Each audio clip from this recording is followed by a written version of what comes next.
हमारे जो टॉपिक है अब प्राचीन भारत में ही, एक तो जैन धर्म में चातुर्याम क्या है, इस पर हम चर्चा करेंगे आज।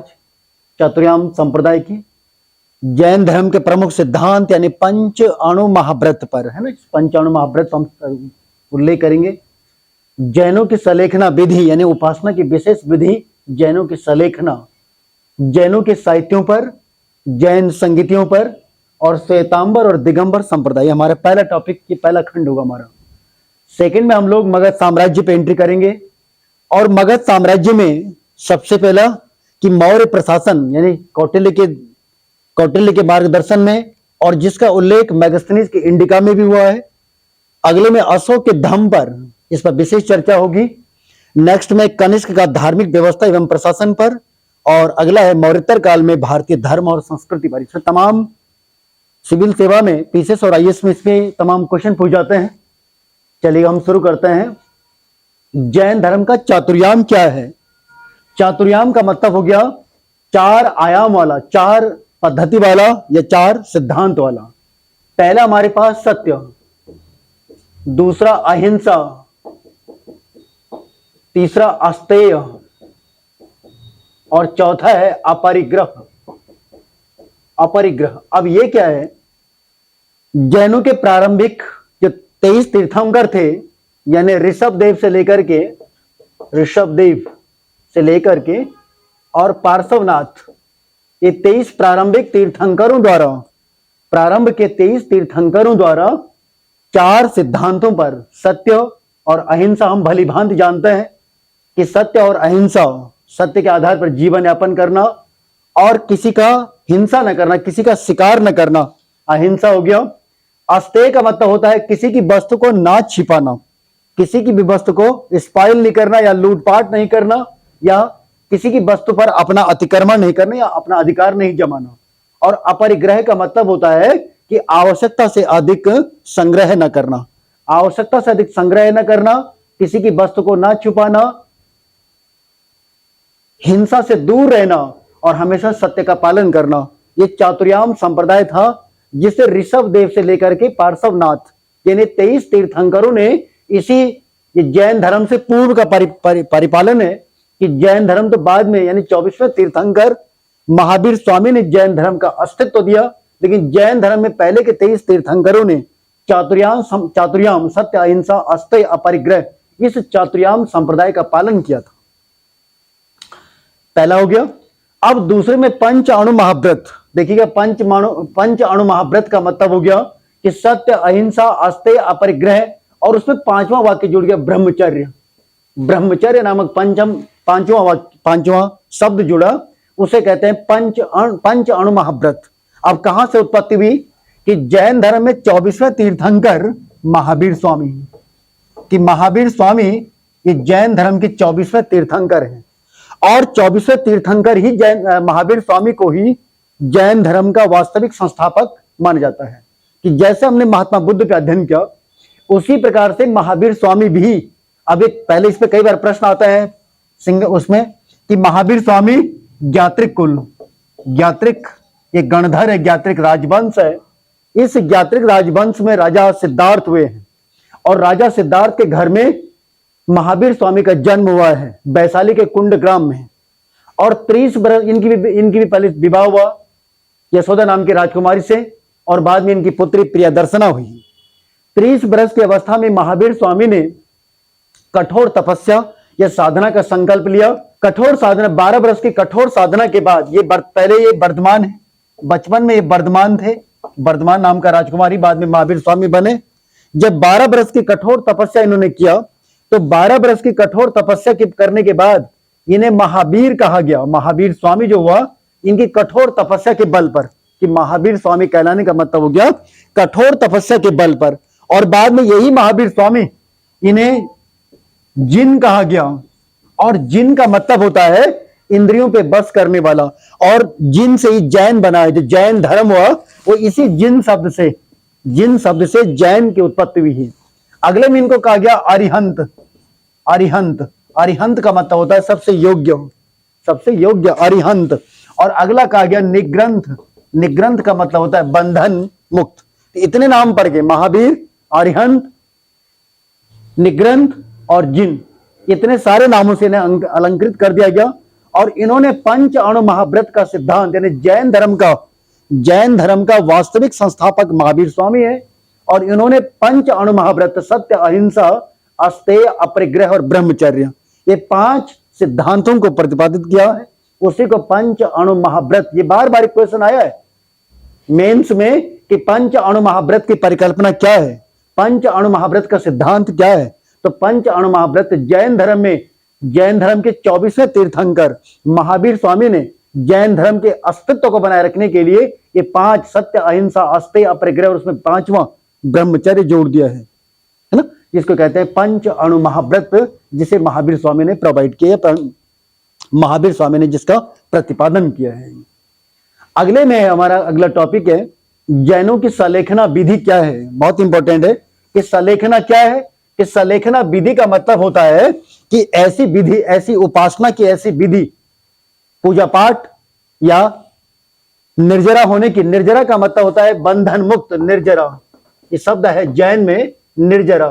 तो निर्जरा का मतलब होता है बंधन मुक्त, यानी कर्म बंधनों से मुक्त होने के लिए किसी व्यक्ति द्वारा, जैनियों द्वारा कठोर तपस्या, साधना, उपवास रहते हुए, यानी निराहार रहते हुए लंबे समय तक उपवास करना और बिना भोजन के जीवन का, यानी बिना भोजन के, बिना हवा के, बिना पानी के अपने जीवन को अंतिम पड़ाव पर ले जाना या मोक्ष की तरफ ले जाना या अपने प्राणों का अंत करना, उसको कहते हैं निर्जरा या सलेखना। यानी सलेखना का मतलब हो गया कि जैनियों का ऐसा सिद्धांत, ऐसी उपासना का सिद्धांत जिसमें लंबे समय तक भोजन को त्याग करके, हवा और पानी को त्याग करके अपने प्राणों का अंत करना, यानी कर्म बंधन से मुक्त होना। अब इसका सबसे बड़ा एग्जाम्पल कहां से प्राप्त होता है कि 298 ईस्वी पूर्व में और जैनों के प्रसिद्ध भिक्षु, उसका नाम था भद्रबाव नामक प्रसिद्ध जैन भिक्षु, इसकी प्रेरणा पर चंद्रगुप्त मौर्य ने, मगध का सम्राट चंद्रगुप्त मौर्य ने तब कि जब मगध में भीषण अकाल पड़ी है, उस भीषण अकाल पर राहत और बचाव को नियंत्रित न करना या भीषण अकाल में लोगों को राहत न दे पाने की स्थिति में चंद्रगुप्त मौर्य ने राजपाट अपने बेटे को सौंप लिया है। और भद्रबाव की प्रेरणा पर इस सलेखना विधि से अपने प्राणों का त्याग करने के लिए वह कर्नाटक के कर्नाटक का श्रवणबेलगोला नामक स्थान में, यहां पर इस यानी चंद्रगुप्त मौर्य ने जैन भिक्षु भद्रबाव की प्रेरणा पर अपने प्राणों का त्याग करने का जो सिद्धांत अपनाया, वो सलेखना विधि इसका सबसे बड़ा एग्जाम्पल है। और वो 298 ईस्वी पूर्व में केवल 12 दिन की अवधि में जब चंद्रगुप्त मौर्य ने सलेखना विधि से अपने प्राणों का त्याग कर दिया था। ये सलेखना विधि आज भी जैन धर्म में ये आज भी प्रचलित है। इस पर सुप्रीम कोर्ट में भी याचिका दायर हुई, लेकिन सुप्रीम कोर्ट ने इसे धार्मिक मामला मानते हुए इस पर हस्तक्षेप नहीं किया है। तो ये सलेखना विधि हो गई। अब हमारे पास है कि जैन धर्म के साहित्यों पर हम अध्ययन कर लेते हैं। उसमें कई बार आया है कि जैन धर्म के साहित्य और संगीतियां क्या रही हैं। तो जैन धर्म के साहित्यों में पहली बात तो ये जान लें कि जैनों के जो साहित्य हैं वो सारे प्राकृत या अर्ध मगधी भाषा में जैनों के साहित्य लिखे गए हैं। जैनों के जितने साहित्य हैं, अधिकांश साहित्य या तो प्राकृत भाषा में है, प्राकृत भाषा में है, या फिर उसको अर्ध मगधी भी कहते हैं, प्राकृत या अर्ध मगधी।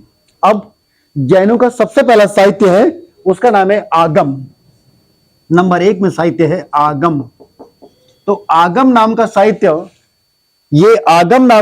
जैनों का सबसे प्रमुख साहित्य है। उसमें 12 अंग, 12 उपांग, 10 प्रकीर्ण और 6 छेद सूत्र, ये सारा संयुक्त रूप से 12 अंग, 12 उपांग, 10 प्रकीर्ण और 6 छेद सूत्र मिलकर के आगम, और ये जैनों का सबसे प्रमुख साहित्य है। जिस प्रकार से हमारा हिंदू धर्म में वेद है या बौद्ध धर्म में त्रिपिटक है, वैसे जैनों का सबसे प्रमुख साहित्य है आगम, पहला। नंबर 2 पर है भगवती सूत्र। भगवती सूत्र जैनों का दूसरा है भगवती सूत्र। ये भगवती सूत्र में जैनों के धर्म और सिद्धांत तो हैं ही हैं, लेकिन इसी भगवती सूत्र में प्राचीन 16 महाजनपदों का उल्लेख भी मिलता है कि जो प्राचीन समय में 16 महाजनपद थे, महाजनपद, 16 महाजनपदों का उल्लेख मिल जाता है। और प्लस जैन धर्म के तमाम नियम, कायदे और सिद्धांतों का परिपालन या सिद्धांतों की भी रूपरेखा या विवेचना इस भगवती सूत्र में की गई है। तो 2 साहित्य हो गए। तीसरे साहित्य में हम बात करें, नंबर 3 पर इनका जो प्रमुख सूत्र वो है, उसका नाम है आचरांग सूत्र। आचरांग सूत्र। अब ये आचरांग सूत्र क्या है कि जैन धर्म में प्रथम जैन संगीत के अध्यक्ष यानी स्थूल भद्र नामक प्रसिद्ध जैन भिक्षु द्वारा इस आचरांग सूत्र की रचना की गई है। और इस आचरांग सूत्र में उस स्थूल भद्र नाम के जैन भिक्षु ने जैनों के नियमों का और प्लस श्वेतांबर संप्रदाय के रूपरेखा और जैनों के विशिष्ट नियम है ना, जैनों के विशिष्ट धार्मिक नियम और श्वेतांबर संप्रदाय की स्थापना का उल्लेख स्थूल भद्र ने आचरांग सूत्र में किया है। तो इनका प्रमुख साहित्य हो गया आचरांग सूत्र, आगम, भगवती सूत्र। और चौथा है इनका अब कल्प सूत्र, नाम चौथे नंबर पे है कल्प सूत्र। ये कल्प सूत्र क्या है? मुख्य रूप से कल्प सूत्र में जैनों के 24 के 24 तीर्थंकरों का जीवन परिचय हुआ है। पहली बात तो ये बहुत टिप्पणी लिखने को आती है कि कल्प सूत्र क्या है। कल्प सूत्र नामक जैन साहित्य में जैनों के 24 तीर्थंकरों का जीवन परिचय है, पहली बात है। दूसरे में कल्प सूत्र में दिगंबर संप्रदाय यानी जैनों का दिगंबर, नग्न रहने वाले दिगंबर संप्रदाय, और इसका जो रचना किया है वो भद्रभाव ने की है। भद्रभाव, वही भद्रभाव जिसकी प्रेरणा पर चंद्रगुप्त मौर्य ने सलेखना विधि से अपने प्राणों का त्याग किया था। उसी ने दिगंबर संप्रदाय की स्थापना भी की। इसी भद्रभाव ने दिगंबर संप्रदाय की स्थापना भी की और इसी कल्प सूत्र में इस भद्रभाव ने 24 के 24 तीर्थंकरों का जीवन परिचय दिया है। तो अभी तक हमारे पास आगम, भगवती सूत्र, आचरांग सूत्र और कल्प सूत्र, ये 4 साहित्य हुए। लेकिन जो 5वां साहित्य इनका बहुत तत्कालिक है और बहुत, ये कह सकते हैं, बहुत ही सम्मानित साहित्य है। उस साहित्य को ऐसा माना जाता है कि जो धर्म निरपेक्षता का भी, यानी एक परिशिष्ट पर्वन, अब ये परिशिष्ट पर्वन नामक जो साहित्य है आचार्य हेमचंद्र नामक जैन भिक्षु ने, आचार्य हेमचंद्र नामक जैन भिक्षु ने परिशिष्ट पर्वन नामक साहित्य लिखा है। इस परिशिष्ट पर्वन में इसके 2 खंड हैं। पहले भाग में विश्व के सारे धार्मिक महापुरुषों का, उसमें कोई भेद नहीं किया गया, चाहे यीशु मसीह का है, चाहे जरथुस्त्र का है, चाहे कन्फ्यूशस का है, चाहे भगवान राम का है, भगवान कृष्ण का, ये सारे धार्मिक महापुरुषों का उल्लेख परिशिष्ट पर्वन के पहले खंड में, जबकि दूसरे खंड में केवल जैनों के धार्मिक शिक्षाओं पर आधारित। परिशिष्ट पर्वन का पहला खंड विश्व के सभी महापुरुषों का उल्लेख है और दूसरे खंड में केवल और केवल जैनों की शिक्षाएं या जैनों के सिद्धांतों पर आधारित है। तो ये 5 हमारे पास हो गए, आगम, भगवती सूत्र, आचरांग सूत्र, कल्प सूत्र और परिशिष्ट पर्वन। ये 5 साहित्य जैनों के हमारे पास उल्लेखित हो गए। ठीक है सर। अब हम आगे बढ़ते हैं और आगे हमारे पास है जैन संगीतियां क्या है। कितनी जैन संगीतियां हुई आज तक? कर्म बंधन से मुक्त होने के लिए अपने प्राणों का त्याग कर देना, निर्जरा हो जाना, बंधन मुक्त हो जाना, उसको कहते हैं सलेखना विधि। जो जैन धर्म वालों ने ये माना कि मैंने जीवन में कोई पाप कर दिया है, कोई बुरा काम कर दिया है, तो अब वो कर्म बंधन से मुक्त होने जाता है, निर्जरा बोलते हैं उसको, निर्जरा उसकी भाषा में। कर्म बंधन से मुक्ति के लिए अपने प्राणों को त्याग कर देना, खत्म कर देना, अपने प्राण त्याग देना, उसको कहते हैं सलेखना। बस उपासना करते हैं। अब है जैन संगीतियां।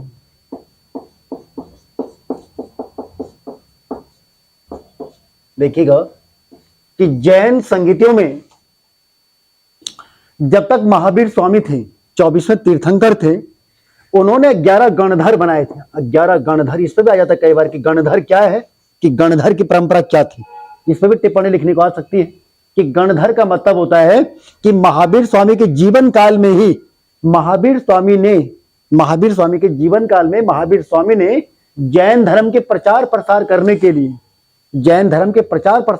लिए जिन जैन भिक्षुओं की नियुक्ति की थी उसे कहते हैं गणधर। और वो 11 गणधर थे, 11। और ये भी बड़ी बात रही कि महावीर स्वामी के जीवन के बाद, यानी महावीर स्वामी के मरने के बाद केवल एक ही गणधर जीवित रहा, बाकी 10 गणधर मर चुके थे महावीर स्वामी के जीवन काल में। तो ये गणधरों के माध्यम से जैनों के सम्मेलन होते थे, जैनों का प्रचार प्रसार होता था जैन धर्म का। लेकिन जैसे ही 11 गणधर की परंपरा समाप्त हो गई तो तब 2 जैन संगीतियां हुई हैं, बस 2 बार ही जैन संगीतियां हुई हैं। जो प्रथम जैन संगीति हुई, प्रथम जैन संगीति, तो प्रथम जैन संगीति 322 ईस्वी पूर्व से लेकर के और 298 ईस्वी पूर्व तक, और मगध की राजधानी पाटलिपुत्र में, ये मगध की राजधानी पाटलिपुत्र है, और मगध की राजधानी पाटलिपुत्र में प्रथम जैन संगीति और चंद्रगुप्त मौर्य के राज के संरक्षण में, चंद्रगुप्त मौर्य के राज के संरक्षण में, यानी पूरी तरह से मान लीजिएगा ये 24 वर्ष जितने साल चंद्रगुप्त मौर्य ने मगध में राज किया, उतने ही वर्षों तक, उतने ही समय तक ये प्रथम जैन संगीति भी चलती रही। और इस प्रथम जैन संगीति को स्थूलभद्र नामक जैन भिक्षु ने इसकी अध्यक्षता की थी। ये प्रश्न आया है कि स्थूलभद्र नामक जैन, वही जिसने श्वेतांबर संप्रदाय स्थापित किया और जिसने आचरांक सूत्र भी लिखा है। श्वेतांबर संप्रदाय का संस्थापक, आचरांक सूत्र का रचयिता यानी स्थूलभद्र, यही प्रथम जैन संगीति में अध्यक्ष रहा, जिसे चंद्रगुप्त मौर्य ने पूरी तरह से राज्य के संरक्षण दिया। और ये पाटलिपुत्र में 322 से लेकर के 298 तक रहा। इस जैन संगीति में क्या हुआ कि जैनों की जो शिक्षा और दीक्षा है, जैनों की जो शिक्षा थी, ये धार्मिक दीक्षा थी, उसके लिए विशेष उपागम कर दिए गए।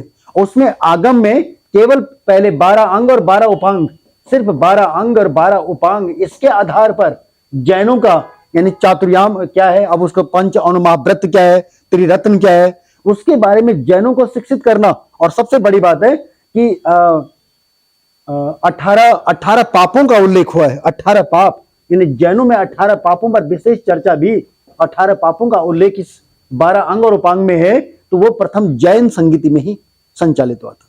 बल्कि 10 शील भी, 10 शील 18 पाप। 10 शील का मतलब शालीनता, सज्जनता, यानी अपने जीवन को जीने के लिए बहुत ही विनम्रता का आधार लेना, और 18 पापों से बचने का भी इसी प्रथम जैन संगीति में 12 अंग और 12 उपांगों में उल्लेख हुआ है। स्थूलभद्र ने अध्यक्षता की। अब द्वितीय जैन संगीति, दूसरी जो जैन संगीति भी, वो लगभग 800 वर्षों के बाद, यानी प्रथम जैन संगीति के 800 वर्षों के बाद 512 ईस्वी में, ठीक 512 ईस्वी में, और गुजरात के बल्लभी नामक स्थान में, और उसमें उसकी अध्यक्षता देवाद्री क्षमा श्रवण ने की थी।